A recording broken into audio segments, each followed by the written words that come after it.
সালিশি সভায় যুবক যুবতীকে বেধড়ক মারধর, সেই ভয়ঙ্কর দৃশ্য ভাইরাল হলো সামাজিক মাধ্যমে। এই ঘটনায় এলাকায় ব্যাপক চাঞ্চল্য ছড়িয়ে পড়ে। ঘটনাটি ঘটেছে চোপড়া ব্লকের লক্ষ্মীপুর গ্রাম পঞ্চায়েতের দিঘলগাঁও এলাকায়।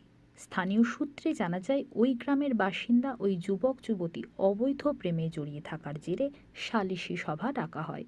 স্থানীয় সূত্রে জানা যায়, এলাকায় বেশ কয়েকজন ব্যক্তি যে কোনো ঘটনায় মাতব্বরি করেন। এদিনও নিজেরাই সালিশি সভা ডেকে ওই যুবক যুবতীকে মারধর করে বলে অভিযোগ।